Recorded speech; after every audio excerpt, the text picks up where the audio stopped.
Déjà 2 mandats. Dans une démocratie, c'est 2 mandats. Mais à la suite, on a dû modifier la Constitution en 2016 pour qu'il fasse un 3e mandat et bientôt un 4e mandat. Vous trouvez ça normal? C'était donc le premier mandat de... Cela dit, mais si je le dis, c'est pour rappeler à l'opinion publique qu'il faut éviter d'entraîner ce pays sur une voie qui n'est pas souhaitable. Monsieur Gbagbo a purgé 10 ans de peine dans une prison extérieure par la volonté de la République de Côte d'Ivoire qu'il a envoyé là-bas. Quand vous faites ce développement, Marc, ça veut dire qu'il n'y a pas d'autre issue que de le réinscrire sur la liste électorale. Mais il a été jugé. Il n'a même pas présenté un seul témoin à décharge. On l'a complètement acquitté, totalement acquitté de toutes les charges qui pesaient contre lui.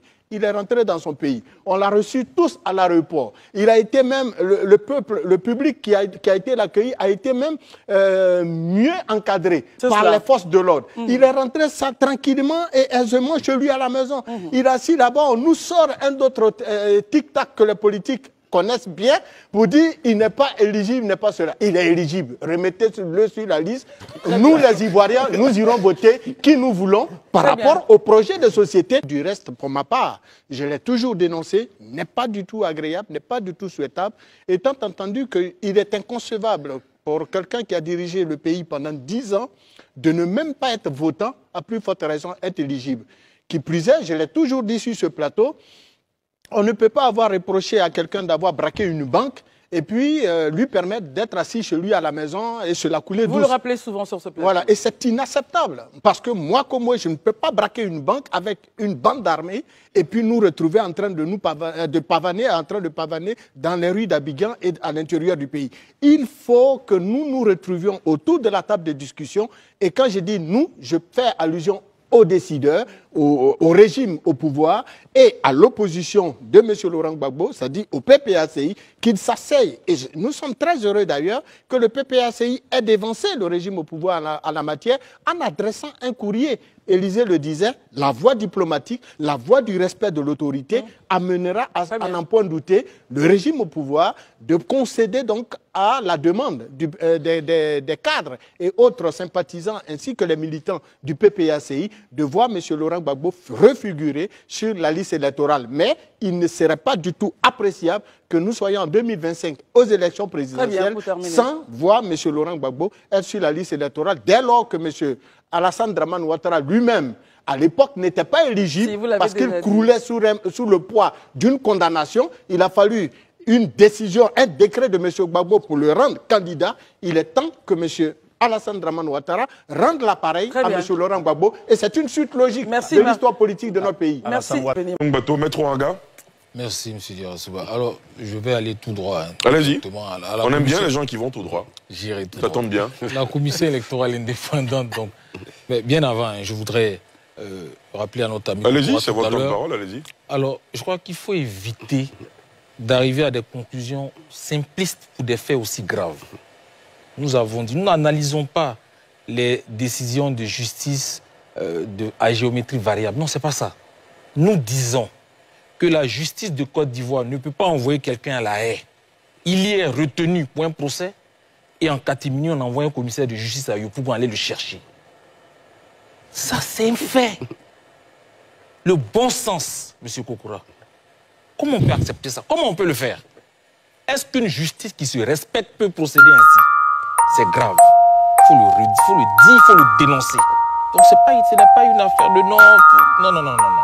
Ce n'est pas une appréciation des décisions de justice à géométrie variable. Non. C'est un fait grave. On ne peut pas accepter que la justice de notre pays nous ridiculise de cette façon. Ça, c'est ridiculiser la justice, c'est ridiculiser la Côte d'Ivoire. Parce que quand les gens entendent un fait comme ça, ils nous demandent, vous êtes sûr que ça s'est vraiment passé? J'ai dit oui, ça s'est passé. Ce n'est pas possible, c'est ce qu'ils nous disent. J'ai dit oui, ça s'est passé dans mon pays. Donc c'est un fait. Il faut le dénoncer.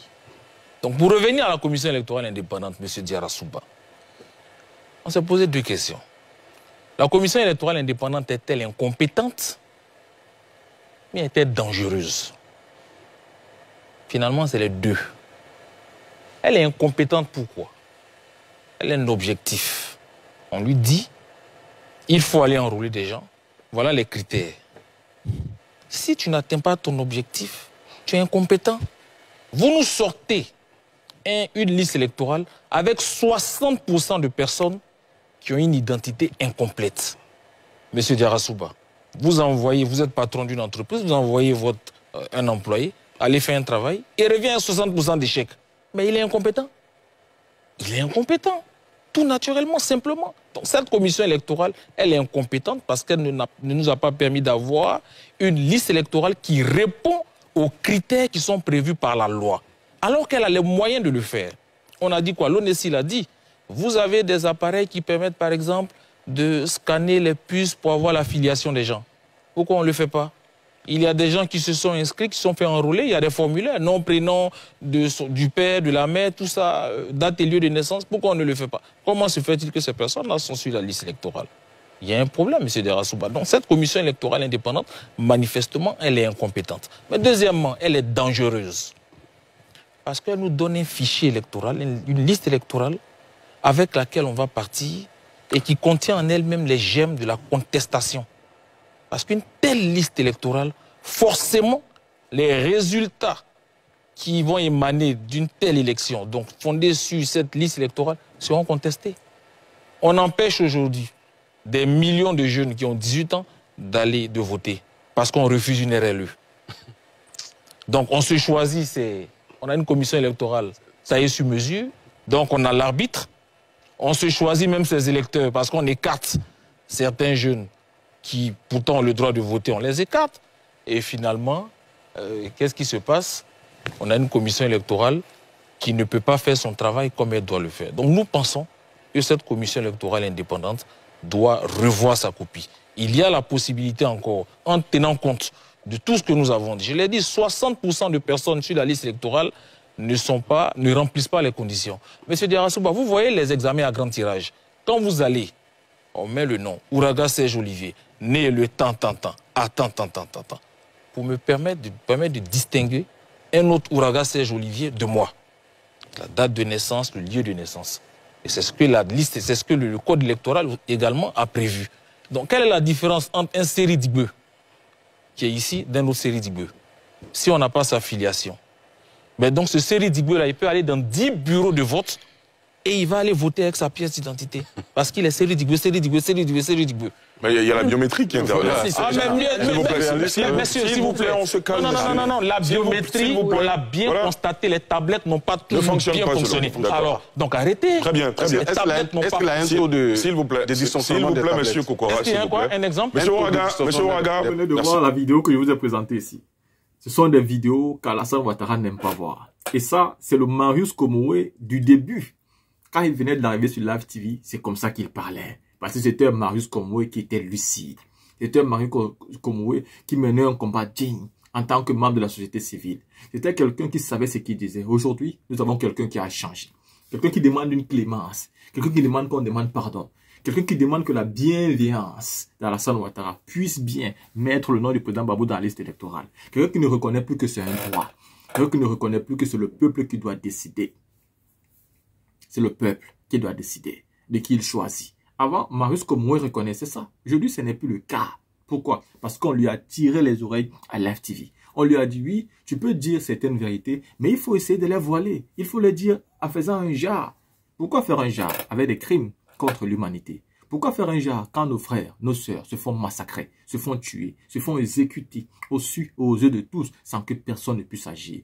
Une personne comme Marius Komoué, mais c'est rien. C'est comme une graine de riz dans un sac. Mais cette graine de riz-là, ça fait mal. Ça veut dire que c'est une graine de riz qui était dans un sac, mais le sac avait mal. Car cette graine de riz valait beaucoup mieux que tout le reste qui était dans le sac.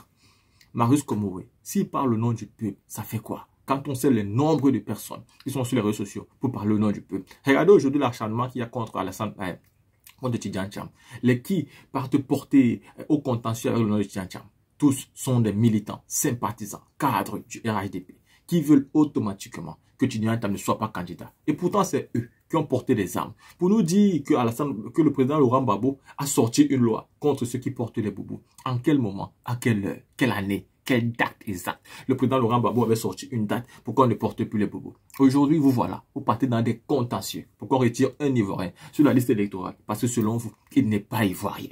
Et puis il y a des gens qui nous disent, oubliez 2010, nous sommes en 2025, il faut qu'on avance. Il y a des gens qui nous disent qu'en 2010, Alassane Ouattara avait prouvé. Mais est-ce qu'en 2025, M. Tidjane Thiam n'a pas prouvé? C'est quoi cet acharnement? Même si vous avez le droit de partir au contentieux, faire ce que vous voulez, mais ça ne reste pas moins que c'est un acharnement. C'est le seul homme, c'est un peu comme vous êtes acharné sur le nom du président Laurent Gbagbo. Vous l'avez condamné à 20 ans de prison, il est arrivé en Côte d'Ivoire, mais on ne l'a quand même pas arrêté. Quelle est cette justice?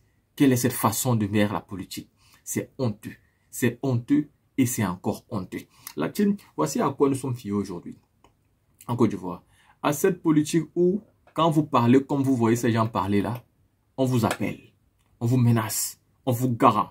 Quand vous voyez le représentant de Charles Blé Goudé sur un plateau de télé, il va jazzer la nuit, le lendemain, vous allez voir Charles Blé Goudé proche avec les gens du gouvernement. C'est pour vous dire qu'on l'appelle tout de suite, pour jazzer, pour lui dire de ne plus jamais recommencer. Et le gars, il ne recommence plus. La team, vous venez de voir. Dis-moi ce que vous pensez, on se voit pour une autre vidéo.